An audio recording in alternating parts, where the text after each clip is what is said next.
Assalamualaikum warahmatullahi wabarakatuh. Perkenalkan, nama saya Nurlinda dengan nomor stambuk 08320200109 dari Universitas Muslim Indonesia, Fakultas Pertanian, Prodi Agribisnis, kelas C5 Ekonomi Makro. Di sini saya akan menjelaskan 3 poin, yaitu yang pertama, kinerja sektor ekonomi, listrik, air, gas pada tahun 2020 masa pandemi COVID-19. Bila diprediksi dampak COVID-19 ini akan semakin memukul konsumsi listrik. Kini sumber pelemahan konsumsi listrik juga berasal dari industri dan bisnis. Hampir dipastikan pertumbuhan konsumsi listrik 2020 turun dan berpotensi terkontraksi.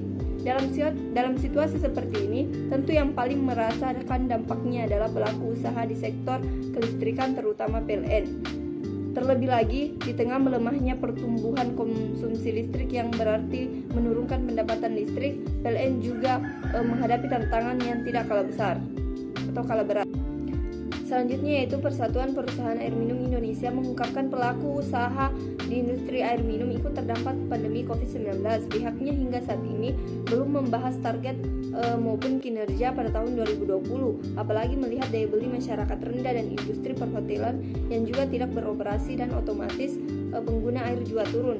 Target kinerja PDAM secara keseluruhan berharap bahwa pandemi cepat berlalu sehingga bisa menata 2020 ini dengan waktu yang baik. Kalau kondisi seperti ini berlangsung sampai akhir tahun, semua akan terganggu. Selanjutnya itu gas. Gas pandemi COVID-19 membuat kinerja produksi di sektor hulu minyak dan gas bumi cenderung loyo, sebab target menahan produksi pada tahun ini pada level yang sama pada tahun 2020 tidak dapat tercapai. Gas bumi pada tahun ini diproyeksikan hanya mencapai 5,529 mmscfd atau lebih rendah dibandingkan dengan target yang diterapkan pada APBN 2021 sebesar 5,638 mmscfd. Yang kedua yaitu contoh perusahaan yang bergerak di bidang listrik, air, gas, dan bagaimana kinerjanya selama tahun 2020, yaitu PT Barata Indonesia atau Persero adalah sebuah badan usaha milik negara yang menyediakan serta mengembangkan produk dan layanan jasa industri.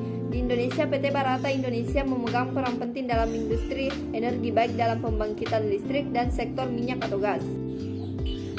Mengenai pembangkitan listrik, PT Barata Indonesia mahir dalam membangun pembangkitan listrik tenaga uap batu bara, pembangkit listrik turbin gas, pembangkit listrik tenaga air, dan pembangkit listrik jenis lainnya.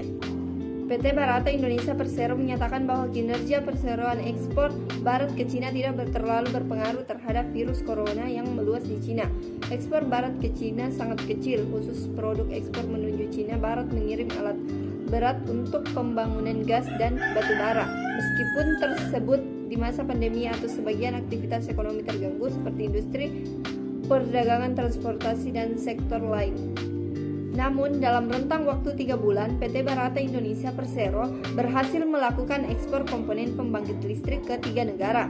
Jika sebelumnya Barata mengekspor ke Armenia April 2020 serta Bahrain Juni 2020, kali ini Barata Indonesia melakukan ekspor komponen pembangkit listrik ke Jerman.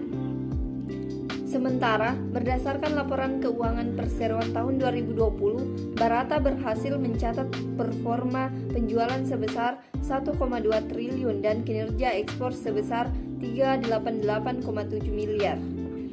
Yang ketiga yaitu langkah yang akan diambil untuk melewati masa pandemi COVID-19 agar tetap berkelanjutan, yaitu langkah yang akan diambil oleh perusahaan PT Barata Indonesia dalam bidang pembangkit listrik energi bersih ini dapat memperkuat portofolio perusahaan di bidang pembangkit listrik yang ramah lingkungan. Kedepannya PT Barata Indonesia Persero akan lebih mengukuhkan langkah dan tetap konsisten pada penguatan bisnis di bidang usaha, fokus pada produk yang dikelompokkan dalam bisnis food, energi water, dan industri penunjang seperti listrik, air, dan gas. Industri akan membuat PT Barata Indonesia mencapai performa yang terus meningkat guna menunjang kemajuan industri dan pembangkit Indonesia lebih baik.